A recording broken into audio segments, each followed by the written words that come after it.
Might as well be spring.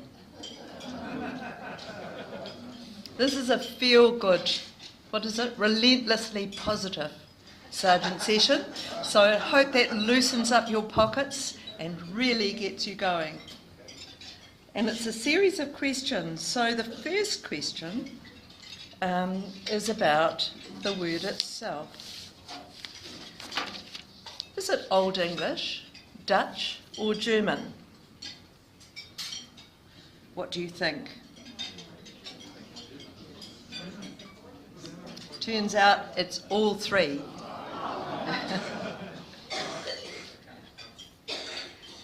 And when is the official start of spring in New Zealand? And in the United Kingdom? Sorry?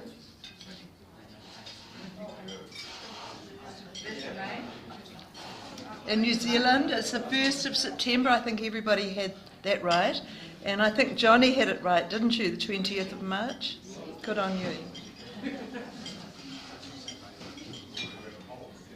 And what's the official end of spring in New Zealand? And in the United Kingdom? 1st of November?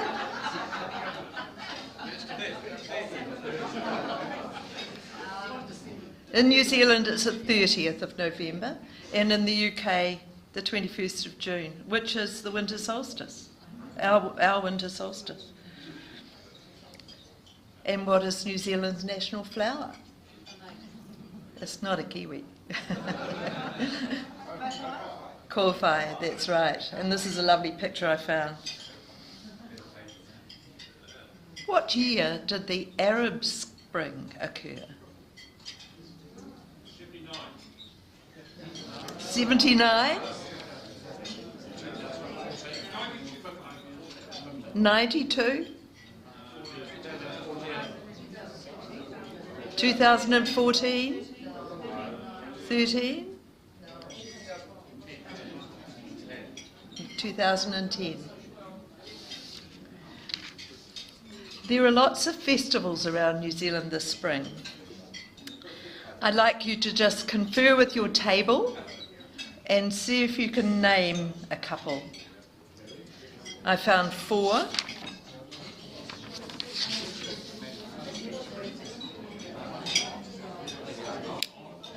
Some tables are working really hard. The 2 Johns in the corner are not even thinking about it.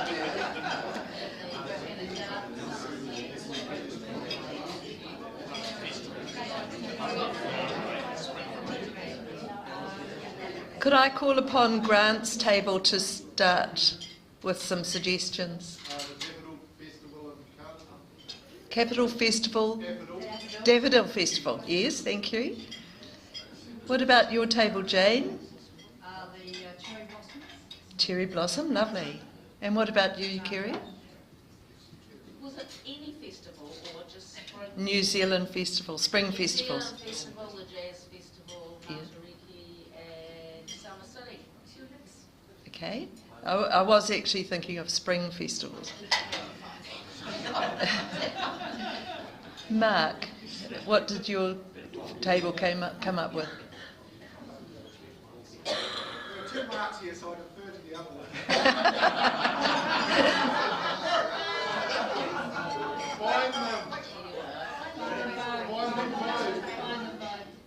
We think it was welcome.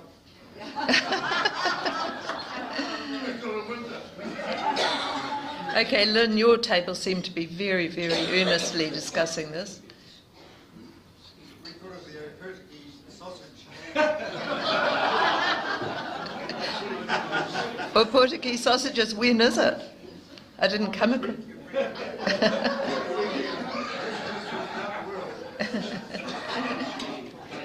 Marion, what did your table come up with? That sounds right. Yes, rhododendrons in Taranaki in the spring. And Jeff, we'll let Peter rest on his oars. Nothing? No? Shaking head? Kaikoura Seafood Festival. Kaikoura Seafood Festival. Yeah, well, we should all go to that and give them a few ups. Well, these are the ones I came across. So the 60th anniversary of the Alexandra Blossom Festival. The Whitianga Scallop Festival, I thought that would be fun. Diwali festivals, Auckland, Christchurch and Wellington on Labour Day. New Zealand Cup and Show Week in Christchurch. And so then I thought I'd focus in on Wellington highlights in the spring. So there are so many things happening in this world. First of all, our very own Spring Festival, which goes from the 23rd to the 1st of October. Otari Wilton's Bush Open Day, 23rd. Tulip Sundays, the 24th. Spring Festival Walk, Botanic Garden, 25th. Guided Tours of Government House Gardens, 25th and 26th. Karori Cemetery Tour, 27th. Met Service Tour. And the Bolton Street Cemetery Tour. And then the Catherine Mansfield House and Garden Sunflower Wish. So, putting the dark days of winter behind us and getting out and about will be a pleasure. We'll leave the politicians to do their scrambling and coalescing. But you should all take the opportunity to look on the Wellington City Council website and the book that they publish called Our Wellington, to look at what there is to get out and enjoy with your family in our elemental city. As usual, waves of gusty spring nor'westerlies will arrive here. When does daylight saving start? Do you all know that? 24th. Yes. How about that for a picture of sunset? Because the sunset's also later, isn't it?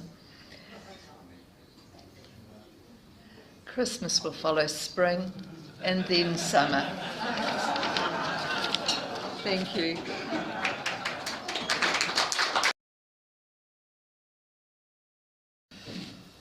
Well, thank you very much. I'm thoroughly enjoying my newness to Rotary.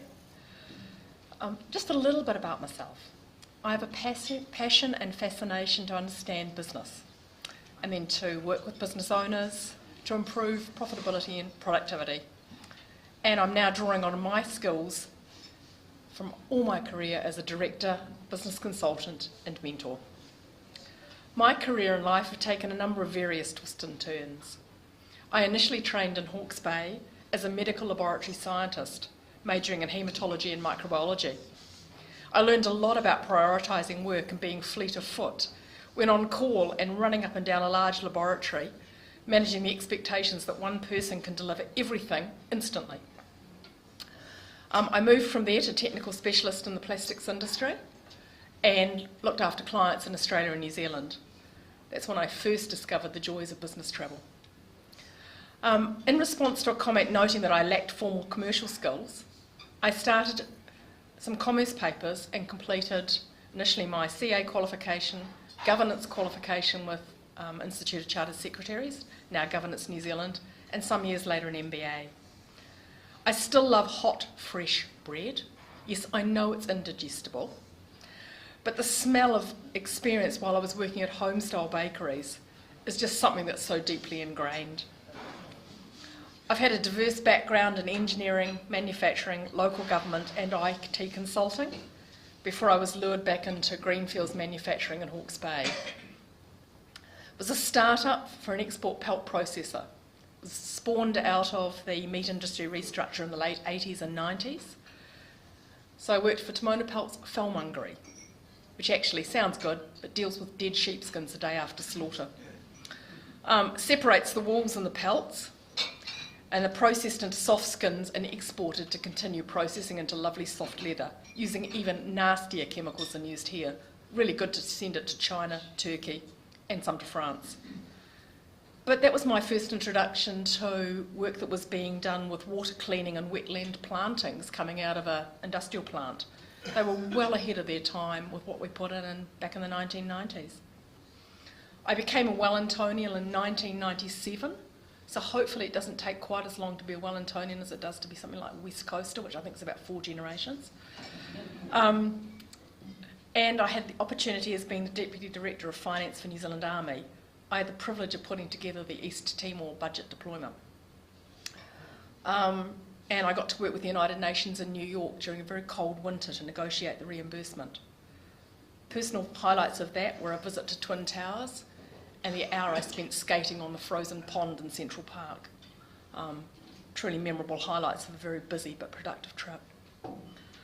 I then moved on to a bit of corporate finance to put my learnings into place with New Zealand Post, and that was major projects. So I had fun putting together the shareholding for Multipost and the DHL merger with Courier Post. Bit of interest. But my more recent roles have been with New Zealand Primary Industry, large not-for-profits, managing business structure operations. So I spent some time with Dairy NZ, then with the Animal Health Board using 1080 proudly and wisely.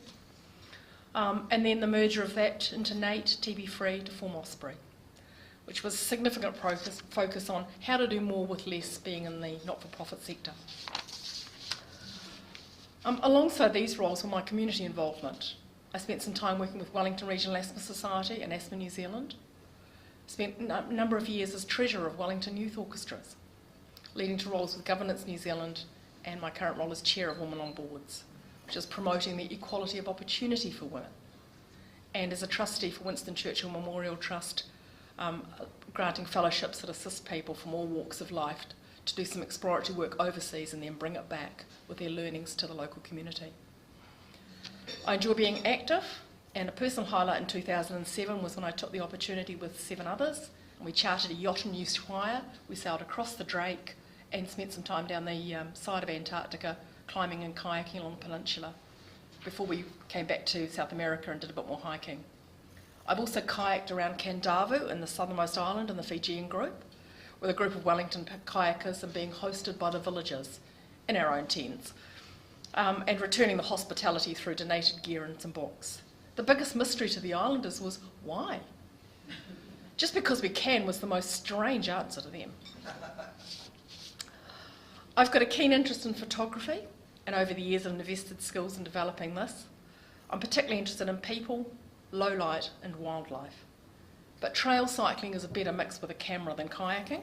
I will eventually lose the camera v water game. I will. I'm a 4th generation New Zealander, descended from a German-born Johann Nicholas Scheib, who arrived in Otago in the 1862 gold rush.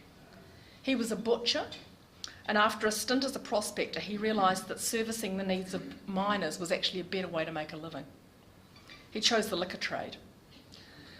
Family backgrounds in Central Otago, Cromwell, Queenstown and Skippers. I was born and raised in sunny Napier, but my father having moved there and experiencing the 1931 earthquake. In recent years, the family connection's been reignited, with the late Brendan Shibe pulling together a wonderful family book. And 2 months ago, we celebrated my aunt's 101st birthday. It was really amazing. So my husband and I, we live in Churton Park. I have a standard poodle and a parrot that replaces the children that are now scattered all around the world. And I'm an optimist, strongly believing in luck is what happens when preparation meets opportunity.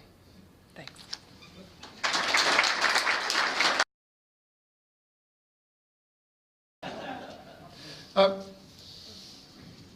Members, President Peter, when I stood down as President, asked me to look after and work with Colleen and some of the chairs on our Centennial projects. We're just ramping up that piece. And as you know, there are quite a range of them, from Richard Norman's Forest at the heart of Wellington, which is 100,000 trees by 2021, our history of Rotary in our club in New Zealand, a number of the water projects, and the Akina Social Enterprise Awards, trying to build that up to $1 million. There's quite a range we've got for our Centennial. I want to focus right now today, though, on our major multi-club Centennial project. the vaccination program across the Pacific. Because I'm heading away this week for about 5 weeks, so I thought I'd just provide a quick update on it. As you know, with UNICEF, our club has agreed on a visionary alliance that with the Rotary Club of Auckland, Melbourne and Sydney, and in partnership with the Asian Development Bank and UNICEF, to vaccinate 3 new vaccinations to save the lives of 100,000 children across the Pacific over the next few years. If you can make it out, you can see there 3 new vaccinations: rotavirus, pneumococcal disease and types of cervical cancer across 9 Pacific countries, 100,000. And that won't be the end, really. This is a start program that our club, with the other 3 clubs, is supporting. Working closely with the country's governments, and it's a long-term thinking project, but it will affect generations and generations of children. The 3 vaccines you can see there, and there's quite a lot on our website, or about to go up on our website, about what they all provide. It's in keeping with the Rotary 6 focus areas. It's particularly 2 of them: fighting disease and saving mothers and children are the 2 key focus areas that it impacts on. We've moved from going through the club discussions and agreeing on what is the project, and as you appreciate, our club's project when we put it up was potable water for every child in the Pacific. The International Committee still have those aspirations, and we'll leverage off that.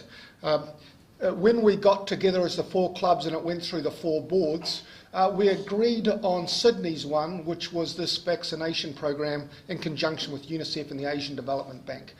We've had our inaugural meeting in Melbourne, and we're now well linked up between UNICEF Australia, UNICEF New Zealand and the 4 clubs. So how do you eat an elephant? This is a $23 million US program over the next 4 years. Roughly, Rotary has to provide $4.5 million US over the 4 years. And so we're in that piece of how do you eat that elephant, because it's a huge ask.